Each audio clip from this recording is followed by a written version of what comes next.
And we are live. Hello, everybody, and welcome to Forever Sports. It is a Wednesday afternoon. It's a day out, or day after, from the big team announcement yesterday against Georgia. And we've had a bit of time to kind of digest some of the things that Rassie Erasmus was speaking about in terms of what he wanted this team to look like, what it kind of ended up being as, why, and what some of the big sort of players to watch this weekend with regards to trying to sort of sort out the process that the Springbok coaching managers or coach staff are trying to sort of do.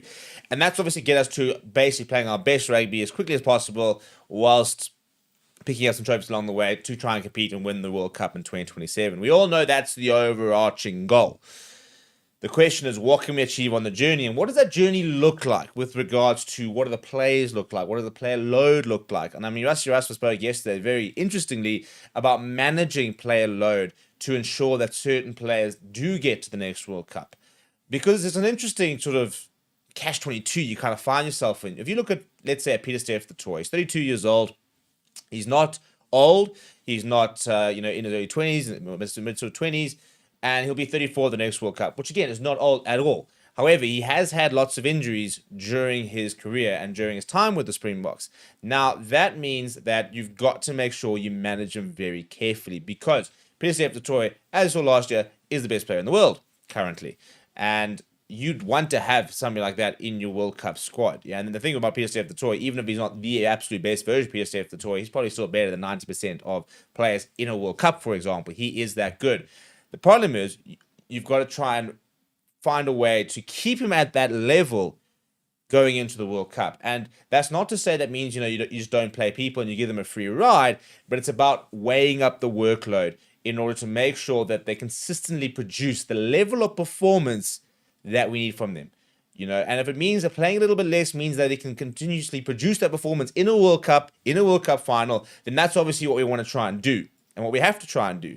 And, Siya Kolisi's workload was mentioned yesterday. But the main thing and the very interesting part about yesterday's press conference was speaking about the fact that Siya Kolisi will play more than most of the Springbok players in the squad with regards to sort of the weight load. And they're saying he's probably will only play about 8 or 9 games this year.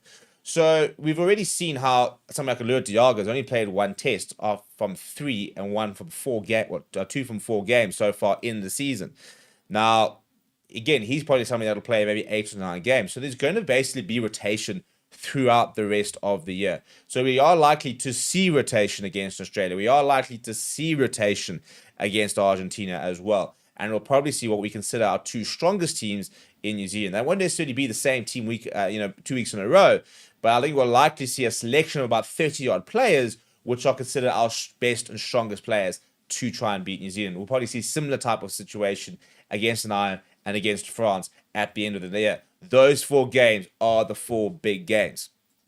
And it's quite a lot bigger than the other games we're going to play, to be perfectly honest. Argentina, in Twickenham, for example, we've got a great record in Twickenham. I think not playing in Argentina means that we're not going to have to, face the kind of challenge we did previously when you play in Argentina, which is always very difficult. So, we've got 4 big games, and I think those sort of teams will be very much an indication of who's kind of where in the pecking order. Because it's all very well saying, dude, you don't understand how it works. Russia doesn't have 1s and 2s, but he does. Because if it's a World Cup final, you will select your best 23 players. Now, leading up to that, we're definitely going to rotate. However, again, going to a World Cup, you have to trim a squad down from what is ours currently, well over 50 really, in terms of a working group. It's about 55. You have to trim that down to about 33 players. So there's like 20-odd players that won't even go to the World Cup in this current group. So even if we don't know exactly who's our number 1, number 9, we've got to start working out who's that 33 sort of players going to be, and how do we weigh up giving them opportunities, giving them experience with working on their workloads and making sure that come 2027, that entire group is all fully fit, all fully firing in the best possible form, and it is the best possible, group of 33-odd players we can put together. And what's probably the most interesting part before we look at the team itself is, of those 33 players, what are their roles? Because we've gone so much past having, 2 tight head props, 2 loose head props, 3 hookers, 5 locks, 6 loose forwards, of which 2 are eighth men and 4 are flanks. We're going to have 2 scrum offs. We're going to have 2 fly offs. You know, we have got, inverted commas, hybrid players. We have got players who will cover multiple different positions going into the World Cup next. And we saw in the last World Cup, Marco van Staden becoming a designated hooker, for example. Never played there in his life. Plays there for the Springboks. Dion Ferree, all of a sudden, you know, being trained back up as a hooker. He played there before. And on the team sheets, you had Marco van Staden covering flank inverted commas, but literally on the team sheet, it said, you know, can play at 2, designated can play at hooker. We're seeing how they're going to use Hendrik Wessels in a similar way. Andre Estes and all of a sudden, you know, becoming a flank. So, you know, that's going to be a very important part of the development of these versatile multi-use players. You know, Francois stayed in the role he put in 2019. Damien Willemse filling that role in 2023, allowing us to have 6-2 splits, 7-1 splits. You know, the possibility of a 7-1 split that could be deployed as an 8-0 split with an Andre Estes, for example. And we could see all 8 forwards replaced during the game and a complete change in that sort of department. So there's lots to sort of dissect. Now, the big thing I want to chat about today is the latest sort of mastermind type of moves. An emphasis basically on the number 8 position, really, but also just looking at how this team, and if we're going to go through the entire team, how so many of them cover multiple positions and how important that is for us going forward in terms of us moving away from the stringent sort of conditions of what a lock's job is, what a flank's job is, what a hooker's job is, to more, well, what do we need filled? 1 through 15, what do we need? We need the player to the breakdowns. We need players who are going to, you know, get out wide and beat players. We need players who can kick contestables. We need players who can be strong ball carriers. On defense, we need players who can rush up, lead the defense. We need good pillars and postmen. You know, we need lots of different aspects of things that need to get ticked in a selection of 15. And I think we're moving away from, well, the 8th man's going to do this. Obviously, we still will see a lot of them emulate the traditional roles. But for example, when you look at traditionally the 8th man often being good under the kickoff, for example, inside the 22, you know, that might change with regards to maybe a lock being there. And the 8th man might be in a slightly different position, you know. You often have your locks next to your props because they get lifted to take kickoffs. That in itself might change. You know, so it's going to be very interesting to see how this all starts to fit in. But the big thing I want to know is what excites you the most? Let me know in the comments what excites you the most about the team for this weekend. Which players you're looking forward to? What call has Rassie Erasmus made that maybe he's raised your eyebrow? And you're sitting there going, I wonder how he's going to basically make it work. Because I want to talk about Cobus Wiese. Cobus Wiese is a lock. Now, Cobus Wiese, and somebody asked on the channel yesterday, and I actually need to go back and reply to them because we do try and engage when we can. It's just obviously very difficult. Cobus Wiese has played in the back row. He's not completely a stranger to the back row. Now, the nice thing about Cobus Wiese is that we've basically got his entire career on All.Rugby in terms of stats with regards to his Super Rugby and URC and Premiership career. So when you go back and play the fact, you know, made Stormers debut in about 2016, unfortunately we can't see the Currie Cup games, but if you go and look, the first couple of games he played for the Stormers, he actually played in the number 6 jersey. Well, he played in the number 20, but covered 6. In his first full season, he played a lot on the flank.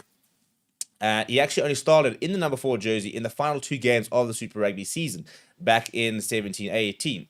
18-19, all of a sudden, he makes the transition to lock. And he plays flank once for the Stormers in the Super Rugby, but basically plays as a lock for majority of the campaign. He then leaves the Stormers playing lock and joins the Sale Sharks, where he plays lock. You know, he plays 4 and 5 majority of the time. He had a couple of games here and there, usually in a Champions Cup, where they obviously kind of rotate players, for example, and sometimes when they didn't have players like internationals available, but about 95% of his rugby played for the Sale Sharks was played at lock. Very much the number 4 lock. I mean, I think it was last season before he came to the Bulls, he played the entire season basically starting at number 4, and I think the season before that, the same vibes. He's then come to the Bulls where he's played a little bit of everywhere. So he's played at 4, he's played at 5, he's come off the bench, majority at 4. He has played a couple of games at 7, but what is the trend that you're noticing across all the different positions I've just mentioned? He's never played in the number 8 jersey. In the Super Rugby, in the Premiership, in the Champions Cup, for the Bulls in the URC, he has never played in that number 8 jersey. This will be his first time in an international professional sort of game where he's worn the number 8 jersey. It's a very interesting call. Now, why are we looking at it? First of all, we've got a bit of an eighth man crisis. Okay, so we've got no Cameron Hanekom, we've got no Johan Augustus, we've got no Jasper Wiese. Kwagga Smith sort of never really managed to sort of make the impact he makes starting. And obviously Dwayne Vermeulen retired a few years ago. And Evan Lewis just doesn't seem to quite be there as one of the main choices. So is Cobus Wiese, and I've actually just seen, so because he's been listed to start on Saturday, he's got 1% of his rugby he's going to play in the number 8 jersey, and that's this Friday. Is Cobus Wiese going to be a genuine option at number 8 for the Boks moving forward? No, I don't think so. He's never going to start ahead of a Jasper Wiese, ahead of a Johan Augustus, ahead of a Cameron Hanekom in the number 8 jersey. However, what does having a good outing at number 8 mean for Cobus Wiese this weekend? It means he adds another string to his bow. You know, it means that he now covers number 4 lock, number 5 lock, number 7 flank, number 8.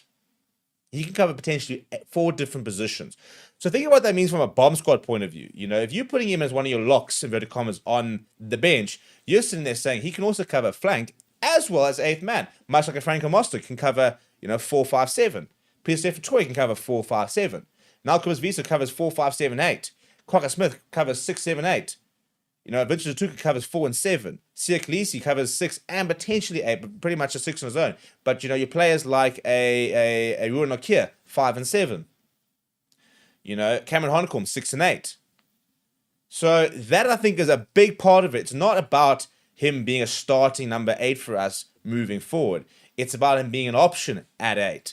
And therefore, depending on if injuries happen and depending on, if you have a bomb squad that doesn't quite manage to sort of go on the way we want it to, he can shift to number 8. You could have an Andre Estes and you can shift to the flank and you could take your flank off or take a lock off, for example, shift Andre Estes to a flank, shift your flank to lock, move Cobus Wiese to number 8. That is the kind of the versatility it gives us. And I think that is far more what we're looking at for Saturday than looking at Cobus Wiese is going to be a proper long-term starting, number 8. I don't think he is. But, he comes in at 125 kg and about 2 meters tall. The big thing that Rassie Erasmus says as well is that he's an additional line option. The one sort of slight blight against Kwagga Smith and Jasper Wiese, for example, is the line option. There aren't line options. Kwagga Smith has been lifted, but he's not really a line option. If you look at that side now, Evan Etzebeth is a line option. Ruan Nokia is a line option. Peter Stephen Toy is a line option. Cobus Wiese is a line option. You've got 4 starting line options, very good line operators as well. Tall players who jump week in, week out.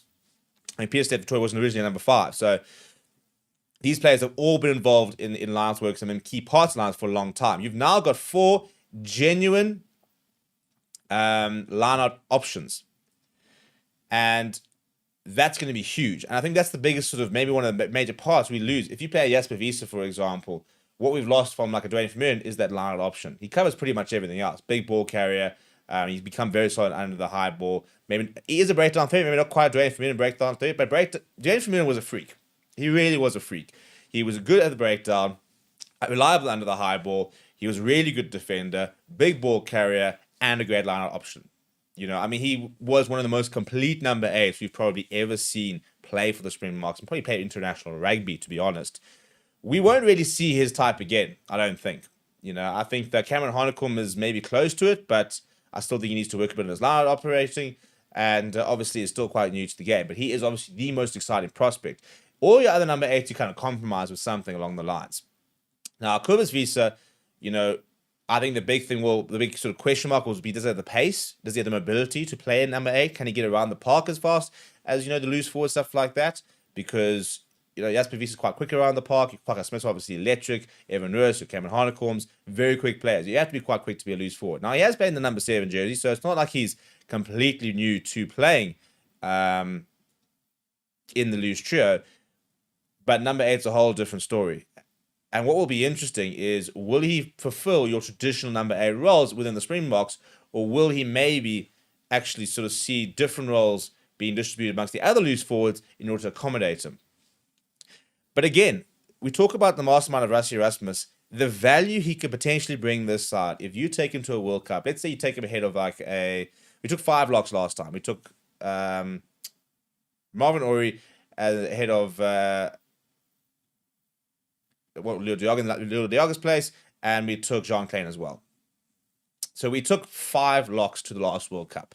If we were to take 5 locks to the next World Cup, and you're taking the awesome foursome of Evan Etzebeth, Franco Master, Leo Diaga, and Arceus Neyman, and you then add a Kobus Visa, of those 5 locks, you've got 2 options at 3 genuine options at 4 in Jean Klein, Evan Etzebeth, and Kobus Visa. You've got 2 options at 5 3 options at 5 really at Arceus Neyman, Leo Diaga, Franco Mostert. You've got 2 options at 7 in Kobus Visa, Franco Mostert, as well as an option at 8 in Kobus Visa. So amongst 5 players, you cover 4, 5, 7, 8. And you've got multiple options in there. So again, that's when we talk about the squad versatility. Look what that does to a squad compared to like a Marvin Orie who's an out-and-out number 5. It just gives you more options. It gives you more room to work with. And similarly, if we look at this entire team, Ruan Nokia starting, he can play in 5 and 7. PSF the toy can shift back to number 5. If you look at our backline, Grant Williams covers 9 and 14. Sasha covers 10, 12, 15. Damien Delenda covers 12, 13. Can play on the wing if needs be, but 12 and 13. Kane Moody covers 13, 14, and 11. Edel van der Merwe, 11, 14. April Fassi, 14, 15. There's not a single player in that backline that can only cover one position, that is one sort of specialist. Ironically, if we go back a couple of years ago, one of the players who was the least versatile with regards to being out and out inside center at an absolute push, maybe a flower half, was Andre Esterhuizen. And now he's become this hybrid player where he can play at inside center but also play on the flank. And Rassie Erasmus even mentioned yesterday could play at number 10 if needs be. I don't think we're ever going to really see Andre Esterhuizen at flower half, but he had to play there a couple of times with the Harlequins during an injury crisis. If you look at the bench, Thomas Toy can play 1 and 3, for example. He's being a swing prop. Arceus Neyman covers both 4 and 5. Quagga Smith 6, 7, 8. Faf de Klerk 9 and 10. Andre Polo 10, 12. Damien Willemse 10, 12, 15. Can probably play on the wing as well. So it is no longer good enough to. This is the big theme, and we're seeing it more and more, and it's just not slowing down. You cannot just play in one position. Obviously, your props, for example, are pretty specialist positions. So, your Asnate Clabacanyes, your Oxen Chairs, the specialist position they play at prop. But even if we look at our hooker stocks, Jan Hendrik Wessels being able to play prop and lucid. We had Dion Free as one of our hooker options. We only took 2 hookers. And we didn't actually replace. Bongi Manani had to play every single game. Dion Free, Marco Van Staden, there as flanks, doubling up as hooker cover. So we're going to see a lot more of this. And it's going to be quite a normal thing, I think, when it comes to the box, that we're going to have these hybrid different types of players. And that's why I think if you're a young player, you need to be very open-minded about being able to play different positions. You don't want to be pigeonholed as, he just plays wing, You can still make it, and wing's probably a bad example because a lot of our wings are specialist wings. But if you're sitting there playing your schoolboy rugby at inside center, you need to be willing to learn how to play on the wing and how to play at outside center. Learn how to kick. Every single backline player, if you're young, learn how to kick. Box kick for goal, chips over the top, grubbers. Add stuff to your skill set because it's now becoming a necessity to be able to be versatile. Sash Famagomazulu can do it all. You can play 10, 12, 15. What that means for a coach is invaluable. Absolutely invaluable. Damien Willemse was pushed early. He wasn't probably the best second best fullback option after, your Villiers Leroux and Franz Steyn. At the time, there might have been better options. Why were we taking a 19, 20-year-old to the World Cup? Because he covers 10, 12, and 15. At the time, he didn't really cover 12, but 10 and 15. He was a fly-half option, could play fullback. He allowed for the 6-2 split. And that's why I think my biggest message to young players is up your skill set. 100% up your skill set. Look at how good Arceus Neyman is in the loose with regards to his off-flow game. Look at how we're now seeing these, players like Quagga Smith who can play on the wing as well. Andre Esterhuizen who can now go play on the flank. Up your skill set, because it just makes you such a valuable player if you can be swapped in and around and you've got the ability and the core skill set to cope with that. And I think if you can really sort of work that part out as a young player, then I think that makes you very, very valuable as a player at a provincial level, at a schoolboy level, and then eventually at a professional level, and hopefully as a Springbok level as well. So I think it's a fantastic option to have a look at Kobus Visa. I do think that as an Evan Roos, you'll be sitting there going, this should have been my chance. And as much as Rassie Erasmus did say, the door's not closed, we know what we've got in him, if Evan Rose was a genuine top 3, top 2 option for you to go to the next World Cup, he'd be playing this weekend. Because they talk about the fact they want to give these players 20, 30 caps. Evan Rose is on about 8 or 9, I think. And this would have been an easy, quick, standard, get him into the game, give him game time. He's not even in the 23. And I think that does show that he's not quite there with the plans. And I feel for the guy, but, for whatever reason, he just doesn't seem to quite ever be on the priority list for this Bok coaching staff. You look at Jan Hendrik Wessels and the way he's been drafted. I mean, he was named at Loosehead, and he played more at Loosehead at one stage than he had for the Boks. I mean, it was wild. And he's played all through the last games. Doesn't play this weekend, but look at how they're giving every possible opportunity to get game time, get caps into Jan Hendrik Wessels, because he will be on the plane in 2027. I think that's quite obvious. At this stage, he will be on the plane in 2027. I think Ruan Nokia is really putting his hand up. I think he'll be on the plane in 2027. Kane and Moody, for example, now, I think last year was kind of a little bit forgotten about. Now goes back-to-back tests in the number 13 jersey with 2 different inside centers.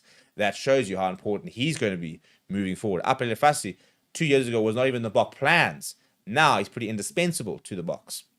So I think, we can start seeing who your sort of 33 players and your core squad or group would be. And if you're not in that group, you're running out of time. You're running out of time, because this is the time where you should be getting your chances, with your time where you should be able to be putting your hand up and to, showing the coach staff that you should be on the plane to Australia in 2 years' time. And I think we could pretty much pick a pretty settled 33 of players who would go if we were to depart tomorrow. In fact, we might even do that tomorrow as a video. We might actually look, World Cup barometer, who's our squad looking like with current injuries and the likes of that Frans Herbert, Trevor Nyakane, big question marks around them. So even, right now, for example, Cameron Hanekom, everybody would say, of course, going to the World Cup, but you're not thinking long-term injuries. Only played 2 games for the Boks. Next year, he's out for the season. He'll only have 1 season next year, and then we're going, So do we actually have the time to get a Cameron Hanekom up to scratch ahead of the next World Cup? So there's lots to sort of dissect over there, and I'm very excited to sort of see how, again, especially against Australia, we look to rotate. I think we will rotate to a certain degree. I think we will look at other options against Australia. I don't think we'll rotate that much against New Zealand. But even now, yesterday Rassie Erasmus spoke about the fact that they had to change their plans. He said that he wanted to give Quine Horn and Renzo Duplessis a run out against Georgia. But because of the performance against Italy in the first test, they had to basically delay the plans. They actually had to shelve what they were thinking because we were so poor. And they had to say, right, we have to rethink. We have to give these players another go. And again, it's not just about getting them playing well together. It's about, well, was it an anomaly? Did these players have an off day, or are these players' levels actually genuinely dropping? Because we've got to make big calls. If Vincent Koch's not going to the next World Cup, we've got to make that call early. And I'm not saying it because he had a bad game or anything. I'm just saying he's one of the older players in the squad. You've got to try and answer those questions very quickly, because if he's not going, then you've got to give all those caps to Netlin Bashir and Asenate and Tlabakanye and Thomas the Toy to a certain degree. He seems to be more of a loose head at Bok level than a tight head. But similarly, if somebody like an Apele Fassi is going to the next World Cup, you've got to give him caps. If someone like a Luke Diaga is not going to make the next World Cup, then we've got to put caps into Ruan Nokia. We've got a finite amount of games left. And I think we also will probably start doing that as well. It's kind of mapping out the next 2 years worth of games and sort of seeing where can we find opportunities to give these players, caps. Emily Etzebeth needs to keep playing, but we're not worried about his performance levels at this stage. He's got 134 games this weekend. But you think about experience, but Emily Etzebeth versus Kubas Visa playing his second test. How do we make sure that when Kubas Visa goes in 2 years' time, if he does, at 30 years old, how does he have 10, 15, well, at least probably 15 caps to his name? So that he's actually almost a settled international player. Because they say that ideally, the average amount of caps in a World Cup winning sides is 30 plus. So you look at our bench, for example, and the average caps on that bench is 55. It's a bench full of 8 World Cup winners. And of those, I think only Thomas Totoy is not a double World Cup winner because he didn't go 2023, but he was there in 2019. So 7 out of 8 in the bench are double World Cup winners. So they've got all the experience in the world. You look at the starting pack, 3 of them on debut, 1 player's only played 1 test. It costs 4 players only 1 cap. And how do we get those players to 15, 20 caps within such a short space of time? And the problem is, injuries will start playing a bigger role, and then all of a sudden you have to take a player like Hayden Moody. I mean, he had only made his Springbok debut a year before. You be quiet. and obviously the day against Australia. And all of a sudden he went to the World Cup, and he was a very ballsy pick. But they took the risk, and that's the big thing as well. They're not afraid to make big decisions, the female coaching staff. They're not afraid to, if things don't go the way they are, like a Cameron Hanekom, for example. Earlier I was saying, he might not be able to enough time, but they wouldn't be scared if he was playing well enough and if he was integrated enough to say, yes, cool, he's only played 4 or 5 games for the Box, but we believe we can actually make him work in the World Cup. We'll take him with. They took Deon Fourie, the oldest capped Springbok ever, and he was invaluable. He actually ended up captaining us in the final. After Bongi Manami went off and a couple of other replacements and the likes of that. So towards the end of the final, he was our designated on-field captain. So there's just so many different things to try and sort of pick apart and monitor in the next 2 years with regard to how the Springbok side is all starting to grow and all starting to sort of come together to try and go for that famed three-peat. Whether we'll be able to do it, I don't know. But let me know what you think down in the comments below. And we'll obviously keep sort of chatting about this team and how it's going to sort of go together on Saturday. But do please smash a like on the video. Please do subscribe to the channel as well. Thank you very much.